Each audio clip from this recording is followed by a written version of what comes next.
Kapitulli, në fund të ditës është natë. Një reflektim mbi errësirën që vjen pas çdo dite të gjatë. Në fund të çdo dite, gjithmonë mbërrin nata.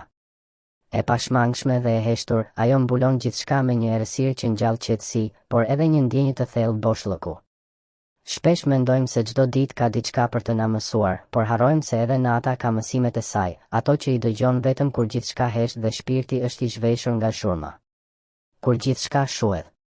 Pas një dite plot zhurmë, nxitim dhe përpjekje, bërin një çast kur gjithçka shuhet.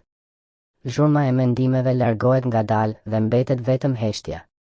Në atë heshtje, filloj të kuptoj se ndonjëherë të gjithë ne kemi nevojë për errësirën, për të parë më qartë dritën që kemi brenda nesh. Një ndjenjë boshllëku. Nata sjell një boshllëk të veçantë. Është një hapësirë ku mendimet gjejnë kohë të zgjaten, të ndihen më të thella, më të vërteta. Në atë hapësirë, ndonjëherë ndjej mungesë, një zbrazëti që nuk më pëlqen, por që më kujton se jam ende i gjallë. Sepse vetëm kur ndjej boshllëk, kuptoj se kam pasur diçka për të humbur. Mësimi i errësirës. Në atë errësirë të qetë, ku nuk ka më përplasje ndjenjash apo pritshmërish, mësoj të shoh veten me sy të tjerë. Mësoj të vlerësoj edhe gjërat më të vogla, një kujtim, një fjalë të thënë me dashuri, një buzëqeshje që dikur ma ndiste zemrën. Në fund të ditës, kur është natë, e kuptoj se ajo që kam humbur mund të rikthehet, por edhe mund të mësoj të jetoj pa të. Një fillim i ri. Edhe nata më mëson diçka, se çdo fund është një fillim. Se pas çdo errësire, sado e gjatë të duket, gjithmonë vjen një mëngjes.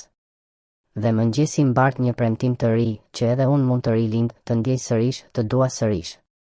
Por deri atëherë, më duhet të pranoj natën si një pjesë të rrugës sime. Thënie. Errësira nuk është fundi, por një fazë ku shpirti mbledh forcat për të rilindur në dritë. Mbyllje kapitulli.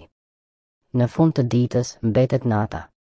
Dhe ndoshta duhet ta pranoj atë si një shoqëruese të përkohshme në rrugëtimin tim. Sepse çdo zemër ka nevojë për pak errësirë për të vlerësuar dritën që vjen pas saj. Nata nuk është fundi i botës, por një mundësi për të pushuar, për të reflektuar dhe për të pritur agimin e ri që sjell shpresë dhe gjallëri.